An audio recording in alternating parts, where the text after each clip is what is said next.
Delancey Street in New York's Lower East Side, hardly one of the city's best-known sights.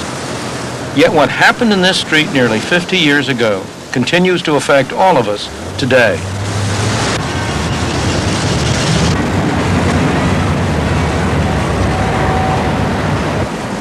Wall Street. Most of us know what happened here 50 years ago.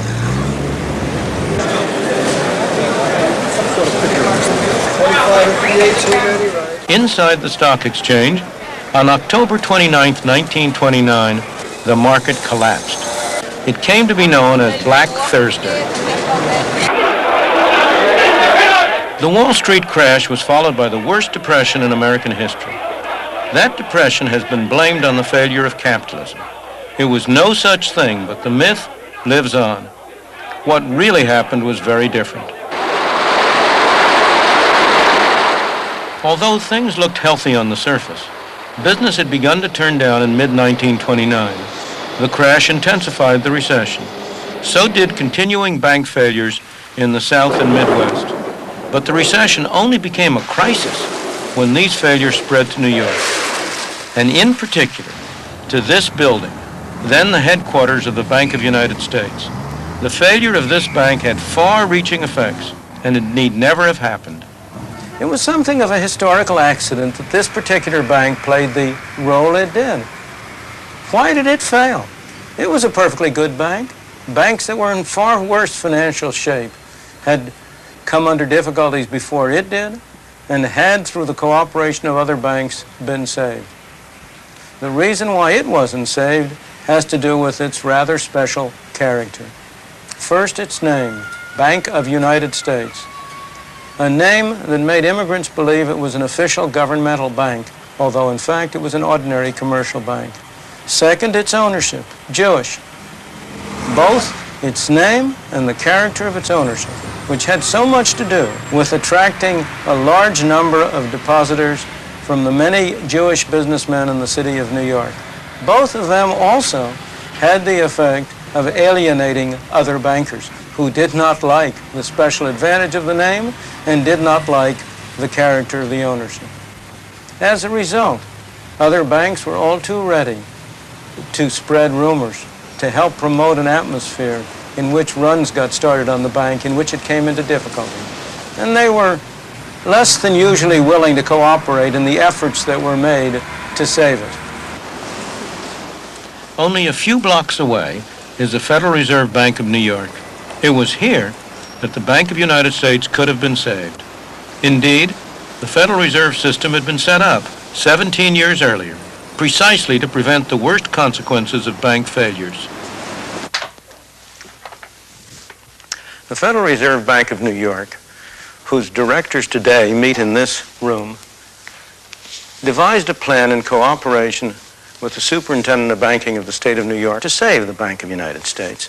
Their plan called for merging the Bank of the United States with several other banks, and also providing a guarantee fund to be subscribed to by still other bankers to assure the depositors that the assets of the Bank of the United States were safe and sound.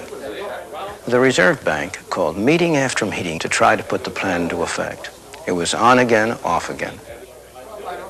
But finally, after an all-night meeting on December 10th, 1930, the other bankers, including in particular John Pierpont Morgan, refused to subscribe to the guarantee fund, and the plan was off.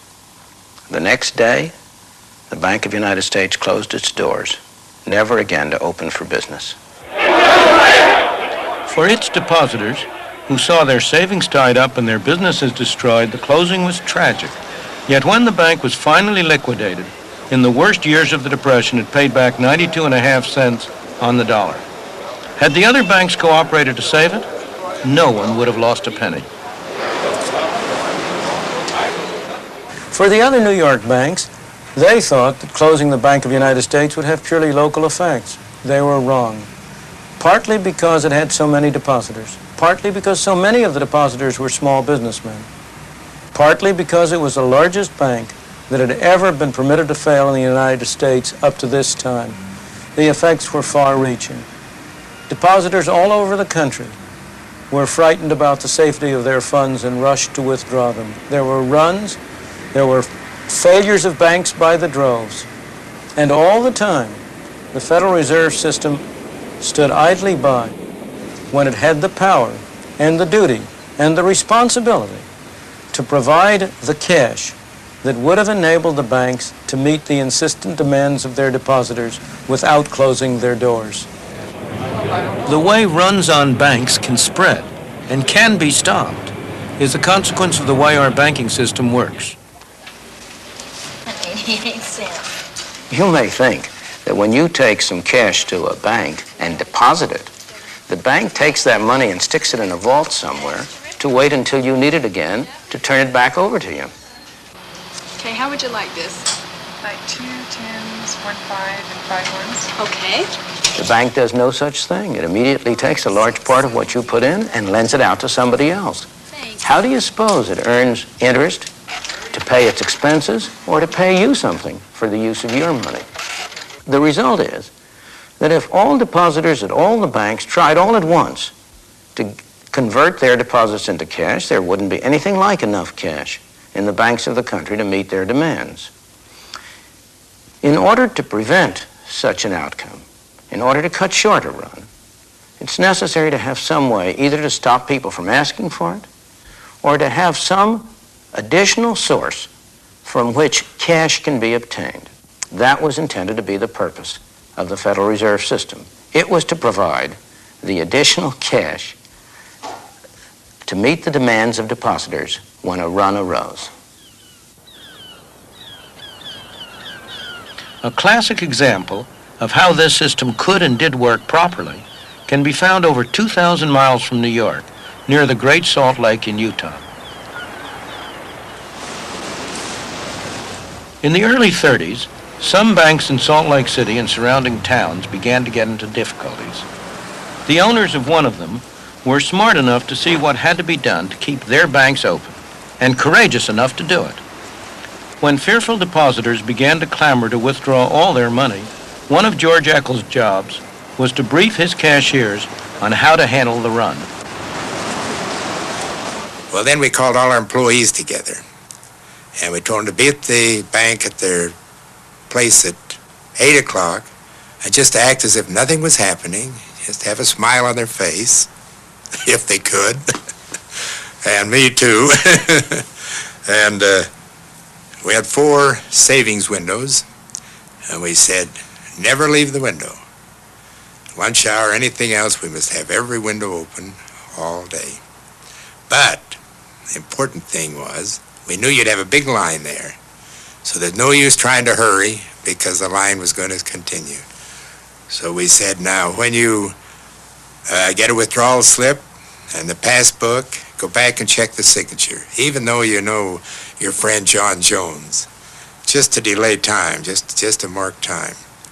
And then when you pay the money out, we're not going to pay in $100 bills. We're going to pay in 5, 10s, and 20s. And count it twice and hand it out with a smile. The bank survived the morning, but they didn't have enough cash left.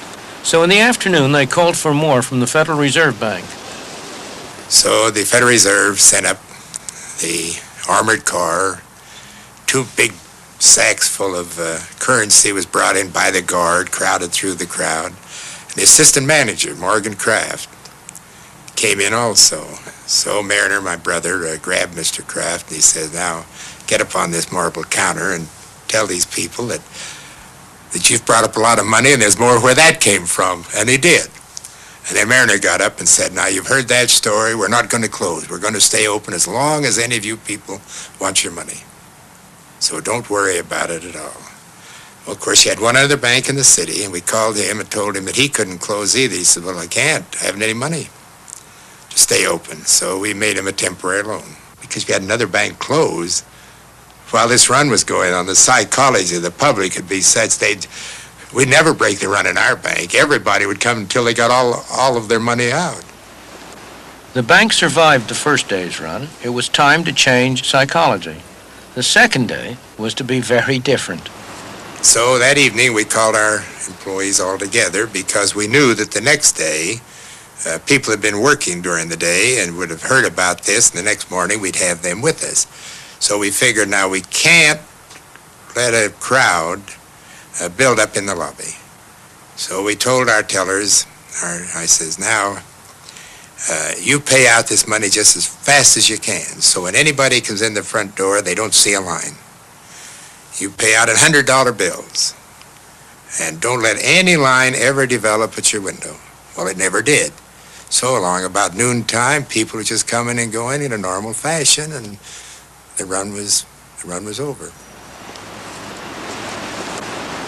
It was all a question of reassuring the public that they could get their money. The Federal Reserve System was there to ensure that this happened by supplying cash to the banks.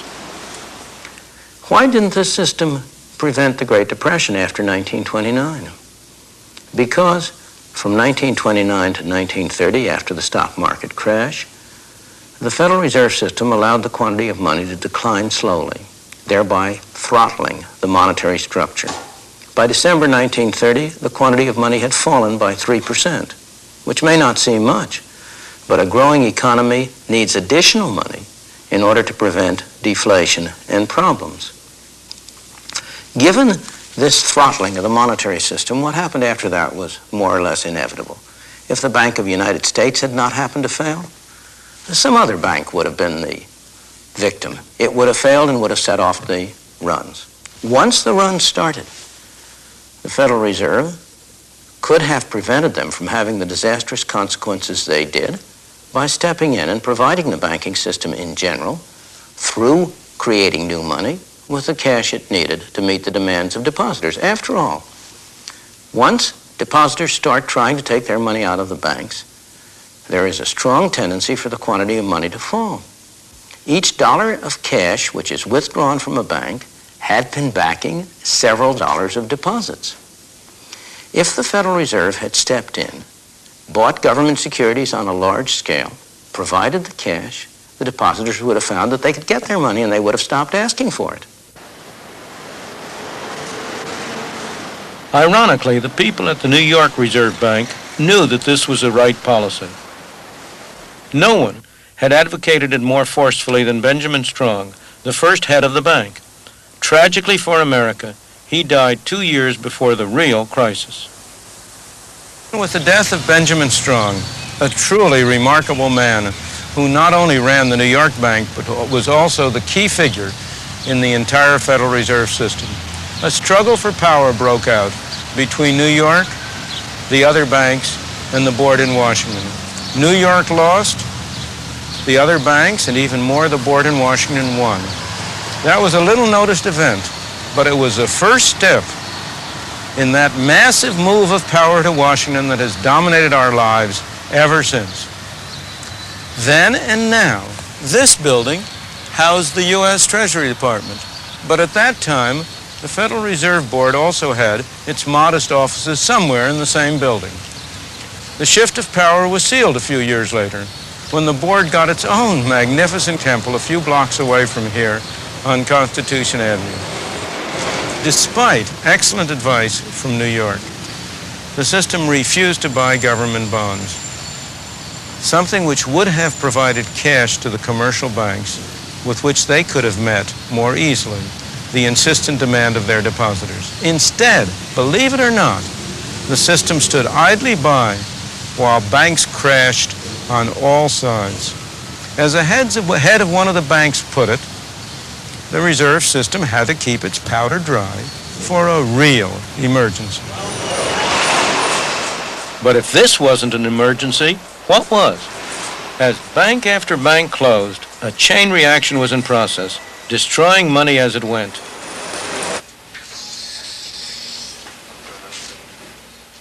It's a process that even today, few bankers understand. If you ask an individual banker whether he creates money, he'll look at you as if you're mad. Of course not. He'll say, I don't create money. All I do is I accept deposits from my customers. I put a little of that deposit in the vault as a reserve, and I lend the rest out. I don't create money. From the point of view of the economist, the situation is very different.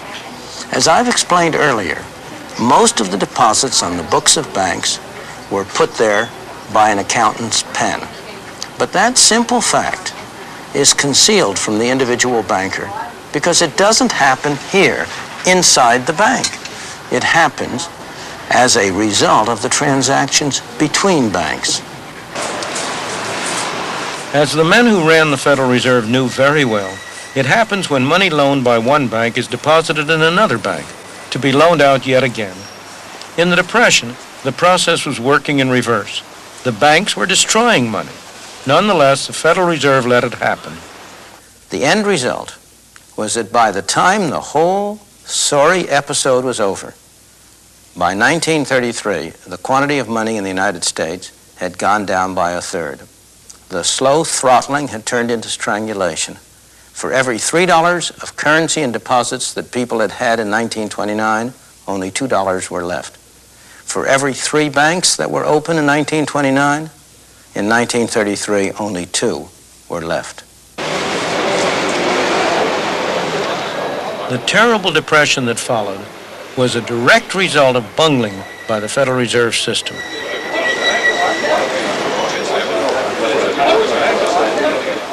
Their monetary policies stifled any hope of economic recovery. Worse still, America's depression was to become worldwide because of what lies behind these doors.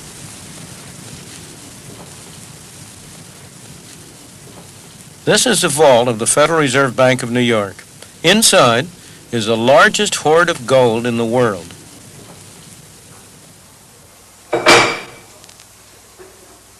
Because the world was on a gold standard in 1929, these vaults where the U.S. gold was stored provide an excellent test of where the Depression originated.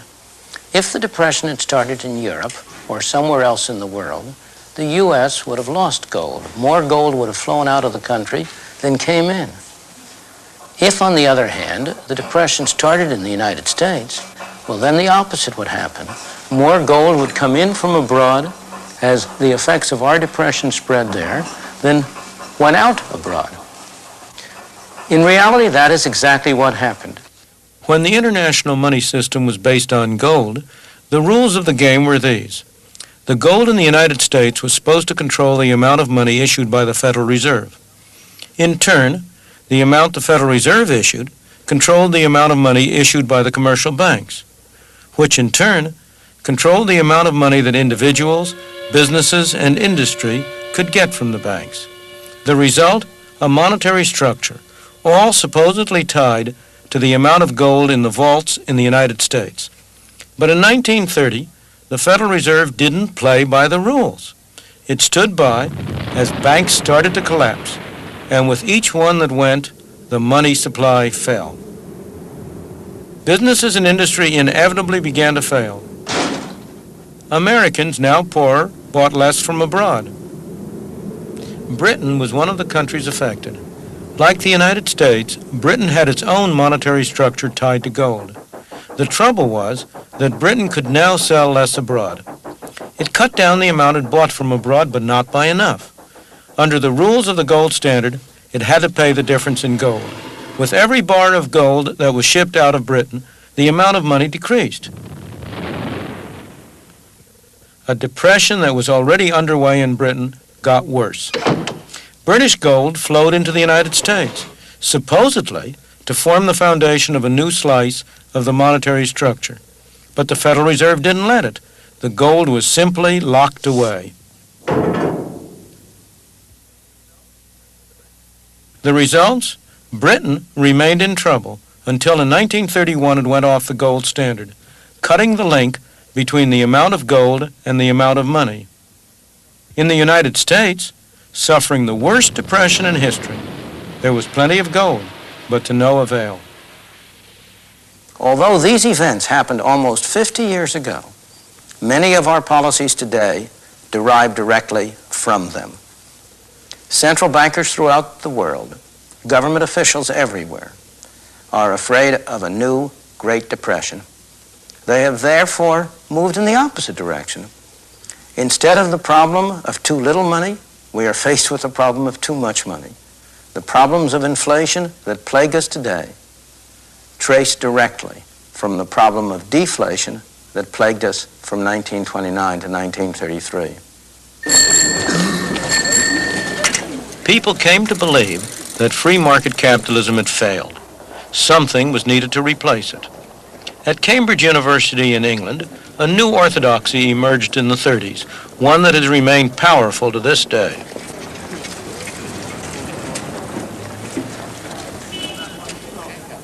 It owes its influence to the brilliance of one man. John Maynard Keynes was unquestionably one of the greatest economists of all time. Like other economists of his generation, he found the Great Depression both a paradox and a challenge. It was a paradox because it seemed to contradict some of the fundamental principles that economists had come to take for granted. Keynes rose to the challenge by constructing a complex and sophisticated hypothesis which not only explained what had been going on, but also offered a way out, a way to end the Great Depression and to avoid similar episodes in the future. The core of his theory was that what happened to the quantity of money didn't matter. What really mattered was a particular category of spending, in economists' jargon, autonomous spending. What kind of spending is that? It might be investment by business enterprises in building factories and adding to the number of machines and adding to inventories. It might be spending by individuals to build houses. Or, most important of all, it might be deficit spending by government. If private spending on investment, on house building, was not enough to maintain full employment, then government could always step in and spend enough to make up the difference. The theory of pump priming was born. The theory was a godsend to politicians who had been grasping at any expedient. After all, throughout the ages, politicians have been only too willing to spend money, provided they didn't have to tax their citizens to pay for it. And here along came a scientific theory offered under the most responsible of auspices that justified what they had been wanting to do all along. Is it any wonder that government spending has exploded ever since, or that deficit spending, even without the excuse of war, and on a large scale, has become the order of the day? In America, the new Roosevelt administration adopted the Keynesian approach. It authorized massive spending on government projects. It involved government increasingly in the running of the economy. It developed programs designed to provide security for every individual. In England, too, the idea that only government could bolster the economy was firmly established, as this film of the time makes clear. With the assistance of the national government, work was restarted on the Great Cunarder 534, and we all hope that this is a prelude to a period of increasing prosperity in the industry. Exports of cotton goods to India have increased, and as a result of the quota system in the colonies, which the national government introduced in order to diminish the dangers of Japanese competition, exports of cotton goods to those colonies have been more than doubled. One of the most important contributions which the national government has made towards the improvement of social conditions has been a housing campaign without parallel in our history. Though some of these measures may have been useful, and indeed needed during the Depression years, the lengths to which they have since been carried would have horrified Keynes. Keynes died in 1946. I have always regarded it as a tragedy that he did not live another decade. He was the one man who had the standing, the personality, the force of character to persuade his disciples not to carry too far some ideas which were good for the 1930s, but which did not apply in the post-war situation. That he might have done so is suggested by an article he wrote just before his death, the last article he ever wrote published after his death. In that article, he expressed strong reservations about the lengths to which some of his disciples had been carrying his ideas. If he had been able, if he had lived another decade, the post-war inflationary explosion might have been avoided. The massive growth of central government that started after the Depression has continued ever since. If anything, it has even speeded up in recent years. Each year, there are more buildings in Washington, occupied by more bureaucrats, administering more laws. The Great Depression persuaded the public that private enterprise was a fundamentally unstable system, that the Depression represented a failure of free market capitalism, that the government had to step in to perform the essential function of stabilizing the economy, of providing security for its citizens. The widespread acceptance of these views sparked the enormous growth in the power of government that has occurred in the decades since, and that is still going on. We now know, as many economists knew then, that the truth about the Depression was very different. The Depression was produced, or at the very least, made far worse by perverse monetary policies followed by the U.S. authorities. Far from being a failure of free market capitalism, the Depression was a failure of government. Unfortunately, that failure did not end with the Great Depression. Ever since, government has been attempting to fine-tune the economy. In practice, just as during the Depression, far from promoting stability, the government has itself been the major single source of instability.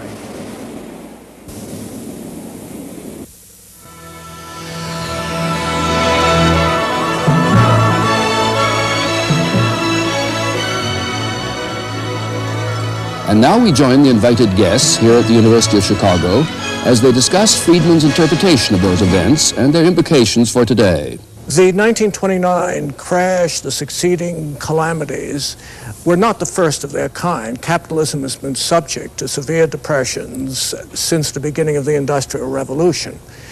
This was the first time, however, government tried to intervene seriously. It did it very badly. The lesson I would draw is a very simple one. Government is unavoidable. The expectations of the public are proper. Government ought to do better. Oddly enough, government did do better until very, very recently, until I would say October 1973 even. Government did reasonably well in fulfilling the expectations of the public. I'm an unrepentant proponent of government intervention, intelligent government intervention, but I would describe much of the intervention which has followed the great 1929 crash as quite intelligent. Let's take a further look, though, at this argument that just as during the Depression, far from promoting stability, the government has itself been the major single source of instability. I don't think there is any stability this side of the graveyard. I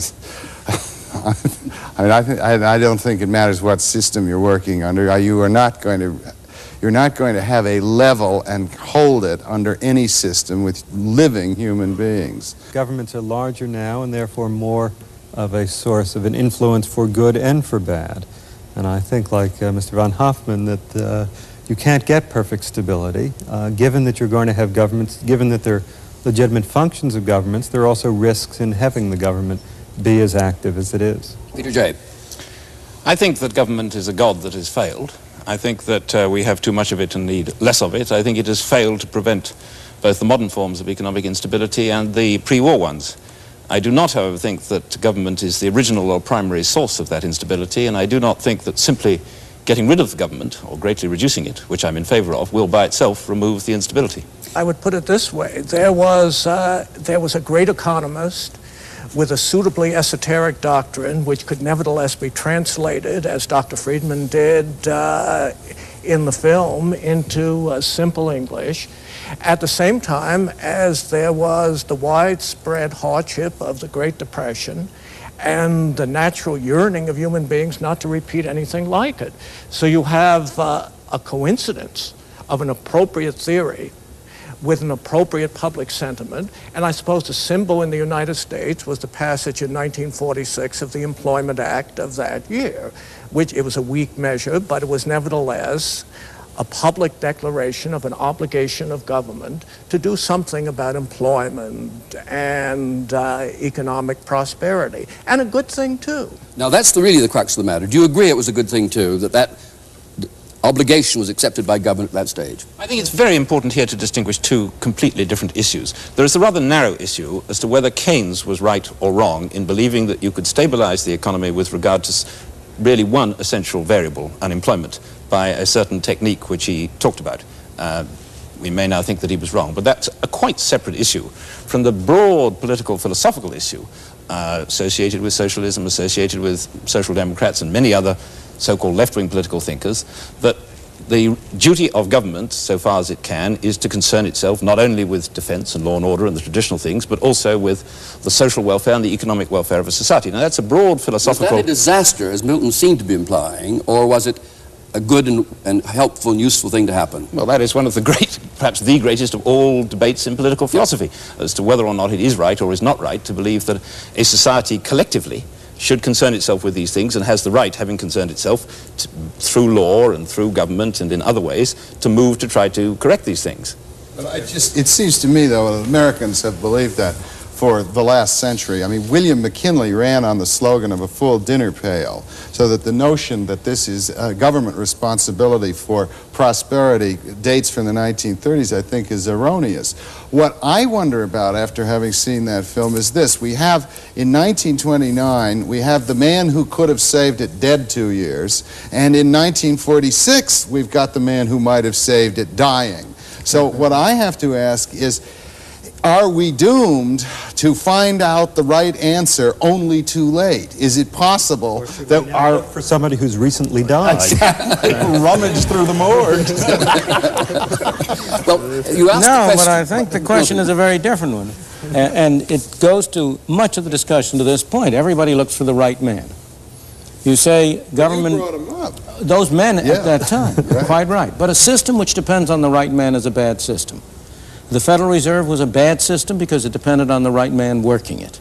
The idea of demand management, of the kind of thing we're talking about, where Keynes's death mattered, was a bad system because it depended on a particular man working it. The notion that the problem that Bob Cashman brought up, that the problem is not that government interferes, but it does it unintelligently, is again a demand for the right man, the man on the white horse who will know what to do.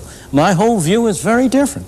It's the system that's wrong, and that we've got to have a system, that the right way to accomplish these objectives is to have a system which doesn't depend on whether you happen to have the right man pushing the buttons at the right time, but which relies on establishing a framework within which an invisible hand, within which the activities of people all over are able jointly to produce the kind of result. It won't produce perfect stability, but it'll produce a far higher degree of stability, a far greater level of freedom, and a far greater level of prosperity than the kind of thing we've had with these governmental interventions. But somebody still has to design the system. You can't take the people out of it entirely unless you're in the grave, as of course, but that doesn't... But the question is, I mean, it's said that generals always fight the last war.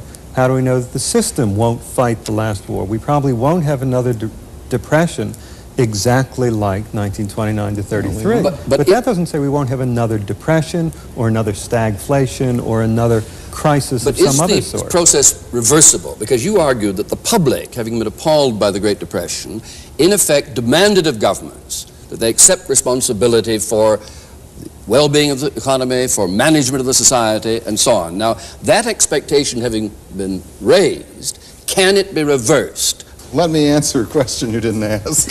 I'd say that it seems to me that what we're getting here is the question of sort of social astrophysics.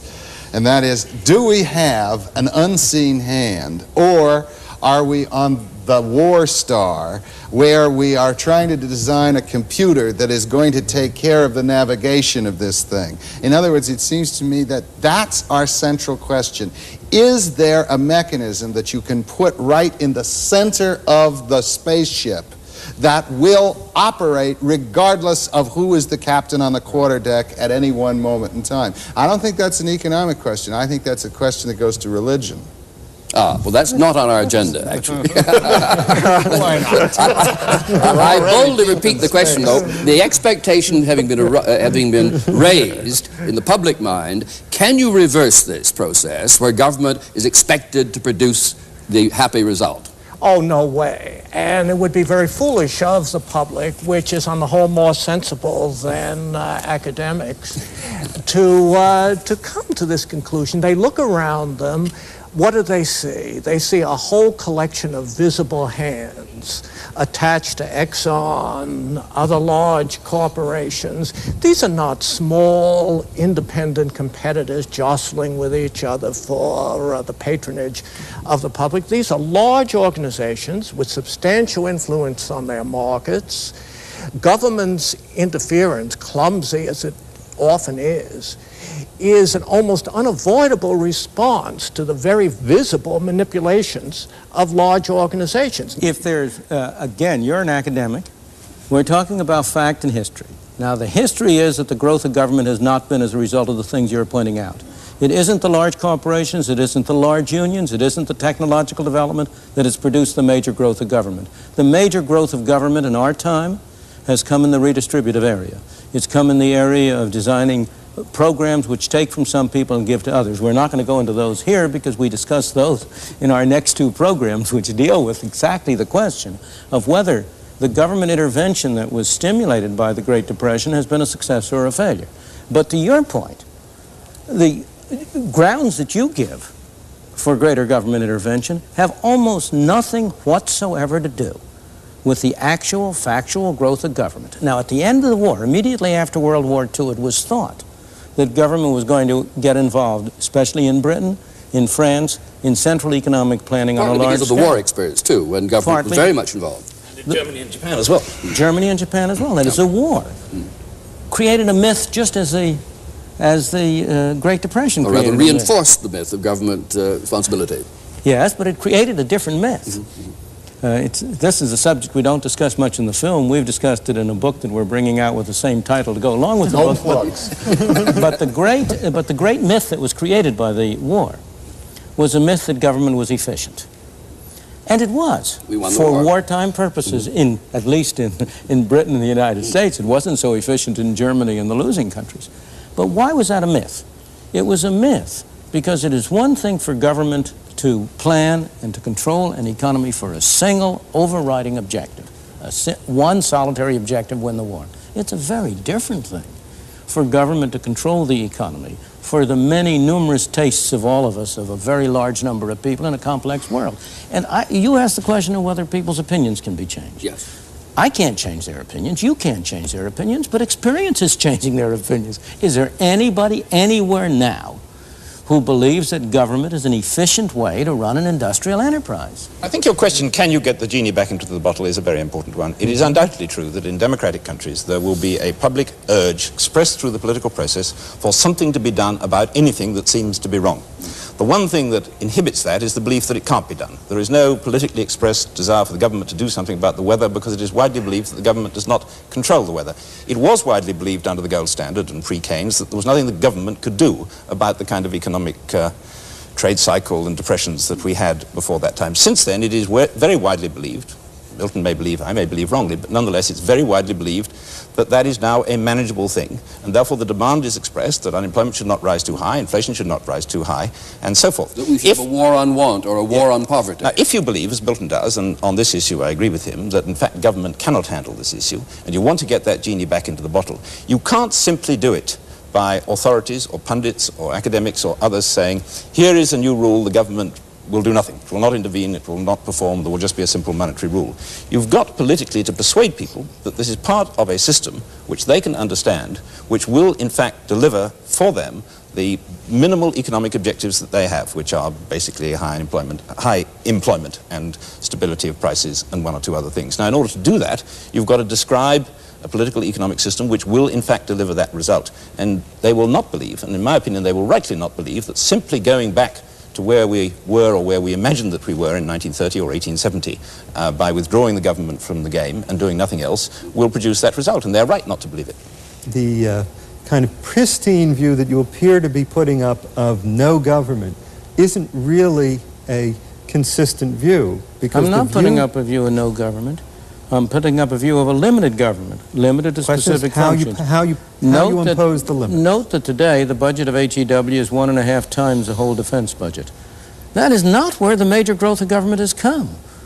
Whether we spend too little or too much on the military is a very arguable issue which I'm not competent to discuss. Yeah, okay. But it is not the cutting edge of the dispute that we're engaged in. That cutting edge is on all these other functions which government has increasingly taken on its shoulders.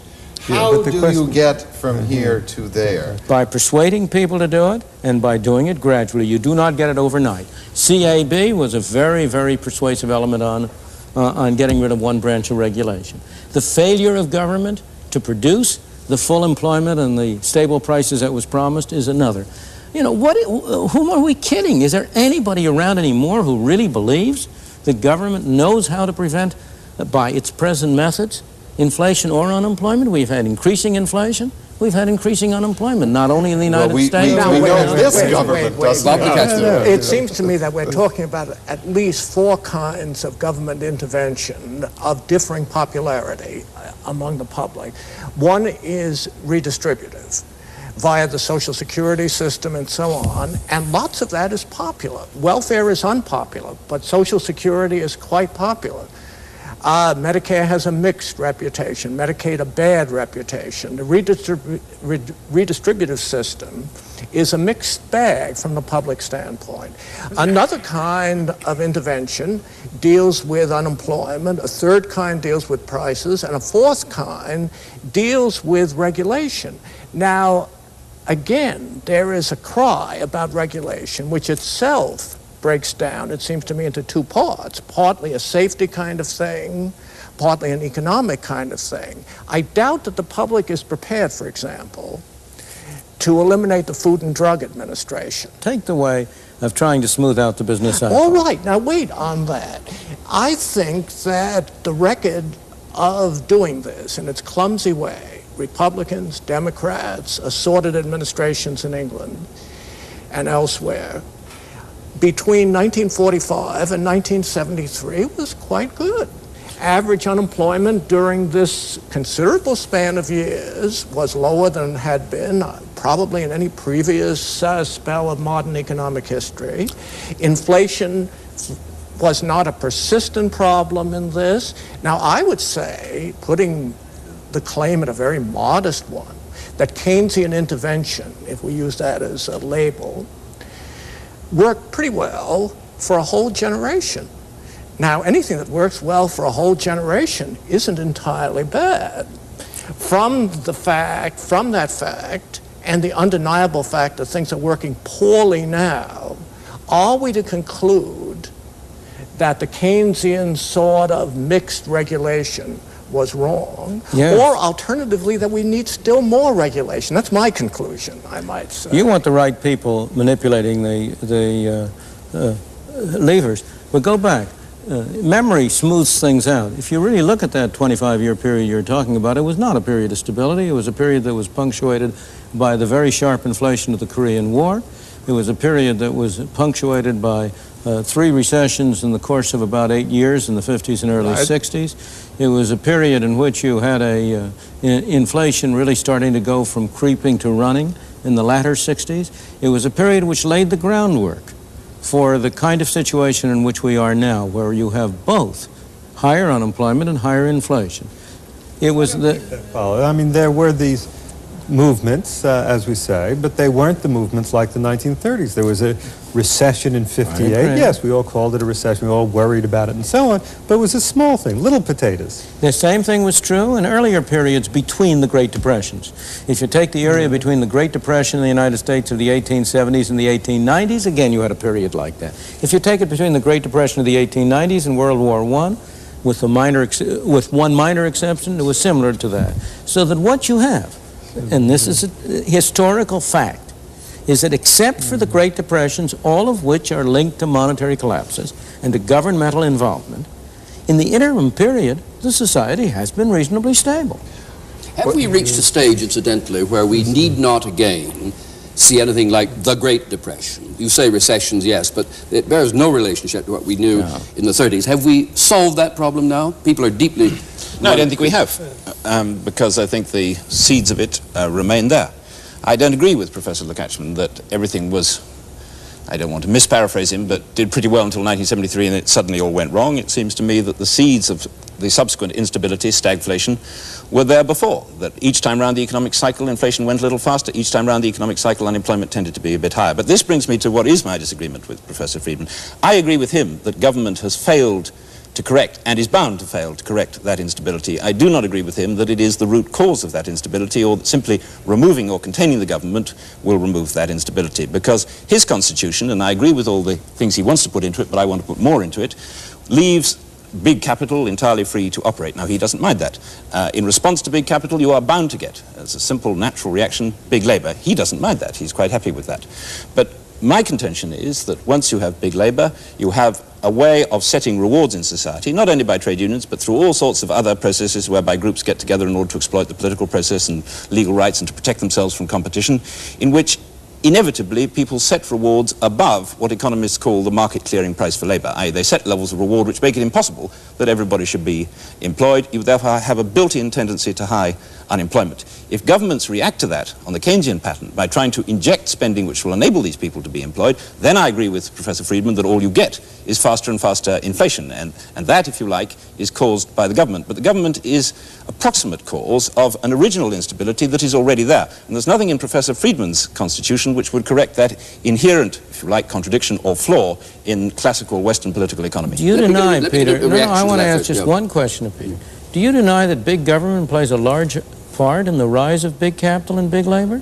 I think they're interactive. I once said big capital causes big labor, causes big government, causes big failure. And that is the tragic story, in my opinion, of the 20th century. We have to unravel that. If you start that route with big government, will it be wrong? Big government causes big capital, causes big labor, causes big failure. I don't think historically that's what's happened. But you and I are agreed we don't want big government. That's right. What we're disagreed about is what else we need. I think something is seriously wrong with a beautiful system which develops this big, clumsy, aggressive government, huge corporations with more influence over their markets than is desirable from the standpoint of free competitive theory, trade unions, which at least according to some opinions have a similarly malignant influence on their markets. There must be something radically flawed with a capitalist system which allows these institutional developments. This doesn't alarm me because I'm a socialist, but I would readily... There must be something radically wrong with the socialist philosophy which allows the extraordinary, the much worse developments that have occurred wherever there has been any real significant attempt to put a thoroughgoing socialism into practice. Socialism is a word of many meanings. No, I think we might easily get into a quite separate debate. Right. I think it's possible to note in passing that they may both be right, that conventional capitalism, conventional socialism as conceived in the 20th century are both wrong, and that the polarization of the debate between those simple two alternatives greatly impoverishes the real range of political economic choices which modern societies have. But what has happened? Over and over again, one claim after another for the kind of socialism, this kind of socialism or that kind of socialism, has turned to ashes. And each time, the answer has come, oh, well, it was a wrong brand of socialism that was adopted, or the wrong people were running it. But you're saying that's an argument yourself. No, I'm not. The Federal Reserve in 1929 failed to do the right thing. It was the wrong brand of capitalism. It was a wrong brand, absolutely, but what I'm saying is something different. I can at least point to examples in history of systems, of capitalist systems, in which the government had a fairly limited role. Not my ideal government. Many things doing many things I would not want it to do. But I'm going to point to such examples of long stretches of history in which have been relatively successful, where the major achievements of humankind, not merely in economics, but in all other areas, have largely arisen. It is very difficult to point to any similar examples of where big government has achieved such success. But you said before you didn't like to go back. You're now talking about going back. No, These took place I didn't say I didn't like to go back. What I said is going back or forward is irrelevant. What we want to do is the right thing wherever it comes from. Because, as Bob Lukács said earlier, things have increased in scale, and the scale of business has increased. And you were saying just before, big government, big labor, big industry, big firms, go together, and you didn't accept it before. When Bob said you accept it now from here. No, I don't accept it. What I accept is that big government is a major factor promoting big labor and big capital. I did not accept that in the absence of big government, you would have the big capital and big labor that worries him. You don't think the big capital arose before the government? What are we doing here? No, I mean, defending big government is like defending death and taxes.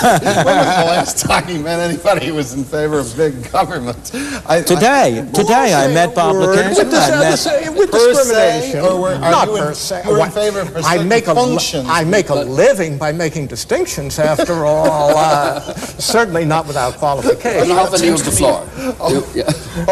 What I was going to say is, I think most of us are not in favor of big government as a theory.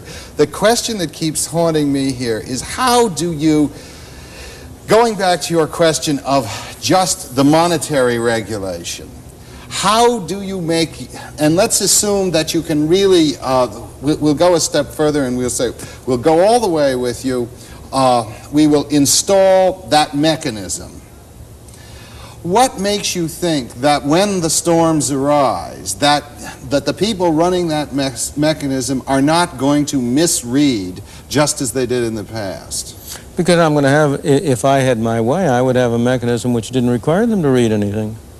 In other words, simply a money formula. And absolutely. It is cranked out in relation to the GNP regardless. Right. The question is, how are you going to keep them tampering with this black box that you have a thing? I'm not going to have a black box. I'm going to have a very visible system. I've written out, as you know, I know. Developed at great length the precise details of what I would do. It will calculate this, but then there's going to be someone who'll come in, the people that you dislike will say, but we could do it a little bit better by doing it this way or that way. Of course. How will you keep them from doing it? Well, in the only way in which you can do it in a democratic society, by establishing both a written and an unwritten, and the unwritten is just as important as the written, an unwritten constitution on the part of the public at large, an acceptance of the view that this is not what people in government ought to be doing. That their sacred measure of... Well, if you want, but not necessarily sacred in a theological sense. No, but unfair criticism Professor Friedman say he's a bad doctor because people won't actually take his medicine. I mean, that is not fair, but it does seem to me, and I say it again, that to reduce the whole debate to one, are you in favor of big government or small government, as though that was the only interesting or important political economic choice we had to make, is very foolish. That is very foolish. And if you put it in that form, in practice in democratic societies, people will go on backing, supporting, and paying for big government. Because unless you, in addition to pointing out the errors, defects, weaknesses, fallibilities, and failures of government, you also describe in some detail and with some attraction the other changes that you're going to make in the non-governmental sector of the economy, which are going to give people the kind of protection, the kind of opportunities, the kind of fulfillment, the kind of stability, the kind of prosperity that they want. They are not going to buy it because you're offering them in a pig in a poke, and they will see it, whether or not you approve of the phrase or whether or not I approve of the phrase, as going back to something which they're glad to have got away from. The question of how you draw the lines and where you draw the lines is a difficult one, and I can't see any possible way of somehow making a decision on that will stand like the Rock of Gibraltar against all comers. I don't think that the public is going to, nor should it, choose ideologically. I think it's going to favor and disfavor certain activities of government out of its experience, by its perception of what's good in its own interests and so on.